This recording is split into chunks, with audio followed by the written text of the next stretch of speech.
다시 돌아온 비대위의 계절인데요. 네. 아직은 뭐 불분명한 게 많은데 아무튼 미래통합당은 뭐 비대위 체제로 갈 것 같습니다. 당내 반발도 많고 또 비대위냐 이런 반응도 많아서 좀 여러모로 짚어보겠습니다. 비상대책위원회죠. 비상시에 만드는. 그렇죠.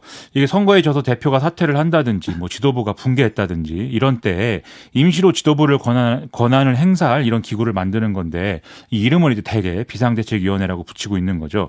뭐 이런 비상대책위원회 형태를 크게 이제 구분을 하면 내부인들이 중심이 되는 비대위하고 외부인이 주도하는 비대위가 있을 수가 있고 성격으로 나누면 관리형이냐 혁신형이냐 이렇게 나눌 수가 있다고들 얘기를 하는 것 같습니다. 네. 보통 한시적으로 구성되는 거죠, 이게. 이게 조직이 뭔가 비상 상황에 빠졌으니까 정상화를 하기 위해서 이 전권을 초법적으로 행사하는 기구가 이제 비대위인 건데 그러면 정당일 경우에는 이게 전당대회를 통해서 새로운 지도부를 구성하는 게 목표가 될 수밖에 없는 거죠. 예. 그래서 짧은 기간 동안 당을 좀 수습하고 이 비대위는 소멸하는 게 자연스러운 거지만 여러 사정상 그렇게 되지 않는 경우들이 좀 많았습니다.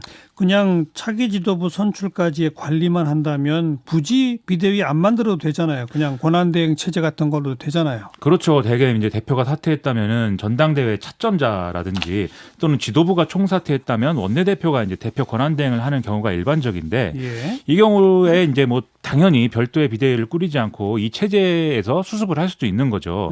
근데 이거는 또 크게 나누면 두 가지 차원에서 늘 어려움이 있었다고 볼 수가 있습니다. 뭡니까? 어려움이. 첫째는 당내 계파 구도나 어떤 선거 책임론 이런 것 때문에 이 권한대행을 맡더라도 단일한 리더십의 행사가 안 되는 그런 경우인데요. 지금 미래통합당의 심재철 원내대표가 그런 상황에 빠져 있다라고 볼 수가 있겠죠. 예. 둘째는 단지 지도부를 새로 선출하는 걸로는 이 조직이 수습이 안 된다. 그래서 기존의 당내 기득권을 포함한 대대적인 혁신을 해야 된다. 이게 이제 광범위한 요구가 있을 경우에 해당하는 건데 네. 이럴 때 이제 외부인을 영입해서 혁신형 비대위를 구성하자라는 얘기로 이제 많이 결론이 났죠. 지금 미래통합당 김종인 비대위가 그런 거죠. 그렇죠. 그래서 김종인 전 위원장이라는 캐릭터의 특이한 점이 그런 건데 뭐 다 아시겠지만 2016년에 더불어민주당에 영입이 돼서 외부 인사로 당을 수습을 해서 선거 승리를 이끈 그런 드문 케이스의 주인공인 것이죠. 그래서 지금은 뭐 반발도 터져나오고 뭐 이러는데 미래통합당 내에서 김종인 비대위 주장하는 사람들도 이 역할을 이제 다시 해줬으면 좋겠다 이런 얘기를 하고 있는 겁니다. 매번 성공했나요? 이렇게 외부인이 와서 혁신하면? 그렇지 않았던 게 이제 문제인 거죠. 박근혜 전 대통령 탄핵 소추안 가결 직후인 2016년 12월에 당시에 이제 갈릴리 교회의 임명진 목사가 이 새누리당의 비대위원장을 맡은 일이 있었는데요. 예. 이때 핵심 쟁점이 아무래도 친박계 인사들에 대한 인적 쇄신이 될 수밖에 없었던 거 아니겠습니까? 그렇다 보니까 당시 친박 중진이었던 서청원 의원의 지지자들이라든지 이런 친박계를 지지하는 많은 분들이 당사 앞에 모여서 연일 집회를 여는 그런 상황들이 이어졌습니다. 네. 그래서 이런 소동이 일어나니까 임명진 비대위는 거의 아무것도 못하고 3개월 만에 붕괴되는 수준으로 갔는데요. 예. 그리고 이제 2016년 총선 참패 이후에 김희옥 전 재판관을 영입해서 만든 비대위의 경우도 이게 이제 혁신위원회라는 걸 따로 영입하고 김용태 의원을 이 혁신위원장으로 하려다가 친박계가 반발해서 그냥 그러면 비대위를 혁신 비대위로 운영하겠다 이런 절충안도 마련했지만 예. 계속 친박 비박이 충돌을 한 끝에 결국 2달 만에 활동을 종료했기 때문에 외부인이 온다고 해서 항상 성공하는 건 아니다 이런 사례들이라고 볼 수가 있겠습니다. 그럼 내부 출신 인사가 맡았을 경우는요? 이 가장 이제 내부인에 의해서 혁신형으로 운영된 것에 성공한 사례가 2012년 박근혜 비대위라고 볼 수가 있겠는데요. 이때 이제 이명박 정권의 어떤 그 무상급식 주민투표를 오세훈 서울시장이 실시했다가 결과가 이제 안 좋아서 사퇴를 했고 그 이에 따라서 치러진 보궐선거에서도 이제 패배를 했던 거고 그 다음에 디도스 사건 뭐 이런 것들이 선거 전에 일어나서 이제 위기감이 굉장히 고조된 상황에서 홍준표 대표 체제가 이제 최고위원들이 연쇄 사퇴를 하면서 붕괴되지 않았습니까?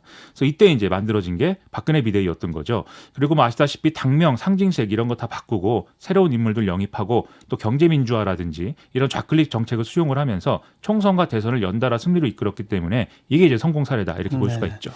혁신을 하려는 비대위는 누가 하느냐에 따라 다르군요. 그런 거죠. 네. 성공한 경우 실패한 경우 정리해봤고 그거 말고 그냥 관리형 비대위도 많죠.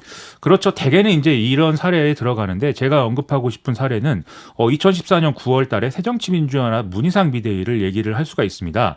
이때가 이 다음에 이제 전당대회를 눈앞에 두고 있는 때였는데 전당대회 결과에 이제 공천권이 달려있는 거나 다름이 없는 그런 상황이었다는 거죠. 예. 그래서 당내 계파 갈등이 상당히 이제 불거지는 상황이었는데 이때 원로인 문희상 비대위원장 지금 국회의장이 비대위원장 맡고 문재인, 정세균, 박지원 등등의 이제 개파 핵심 인사들이 직접 이제 비대위에 참여하는 이런 모양새로 관련 비대위를 출범을 시켰던 거죠. 네. 그래서 지도 체제의 전환이라든지 전당대회 룰이라든지 이런 민감한 사안들을 다루면서 비교적 성공적으로 임무를 마쳤다라고 평가를 받았는데요. 뭐 이후 전당대회에서는 뭐 문재인 대통령이 당시 대표가 되기도 했습니다. 예. 그런데 여기서 흥미로운 점이 이 비대위는 성격상 비대위의 비대위이기도 했다라는 겁니다. 그게 무슨 말이에요? 문희상 비대위 전에 사실 박영선 비대위가 있었거든요. 2014년 7월 달에 김한길, 안철수 공동대표 체제로 이제 재보궐선거를 치르게 됐는데 이때 새정치민주연합이 기대했던 성적을 내지를 못했습니다. 15개 지역구에서 4개 지역구에서만 승리를 해서 이때 이제 이겨야 되는 선거인데 졌다. 이런 비판들이 굉장히 강하게 제기가 됐거든요. 그래서 김한길, 안철수 대표는 사퇴를 했고요. 그때 박영선 원내대표가 비대위를 책임지기로 하고 이 비대위 이름도 뭐 국민공감혁신위 이런 걸로 지면서 사실 이제 비대위를 구성을 하려고 했는데 네. 시작부터 논란이 있었던 거죠. 어떤 논란이요? 이때 당시에 세월호 특별법 협상 문제가 있었는데 박영선 원내대표가 새누리당하고 협상을 해서 좀 합의를 했는데 거기에 대해서 유가족들이 이제 반발을 하면서 이 협상이 교착 국면에 빠졌거든요. 그러다 보니까 박영선 원내대표는 비대위원장직은 다른 사람에게 넘기고 원내대표만 하겠다라고 했었는데 이때 그런데 영입하려던 사람이 이상돈 교수 그리고 안경환 서울대 명예교수 이런 분들이었기 때문에 당내에서 정책성 논란으로 이제 이어졌던 겁니다. 그래서 이게 수습이 안 되는 상황이 되다 보니까 결국 문희상 비대위가 나와서 좀 여러 가지 관리형 비대위를 역할을 했던 거죠. 과거 뭐 여야의 비대위들 쭉 여러 유형을 정리해 줬는데 김종인 비대위는 어떤 거고 어떻게 잘 될까요? 김종인 전 위원장의 경우에는 이제 결국 이제 외부 인사의 혁신형 비대위가 될 건데 대권 주자도 아니고 공천권도 없기 때문에 아무래도 성공이 어렵지 않을까라고 얘기하는 시선이 많은데요. 그래서 아마 김종인 전 위원장이 무기한 전권을 요구하고 대선 준비를 언급을 하고 있는 것이다라고도 볼 수가 있겠죠. 이를 통해서 비대위를 흔들 수 있는 당권 주자들은 견제를 하면서 당의 중도화를 기대하는 또 잠재적인 대권 주자 및 그 주변 인물들의 지지를 기대하는 것일 텐데 이게 생각대로 될까 저는 좀 어렵지 않을까라는 생각을 하고 있습니다. 네, 여기까지 수고하셨어요. 고맙습니다. 김민아 기자였어요.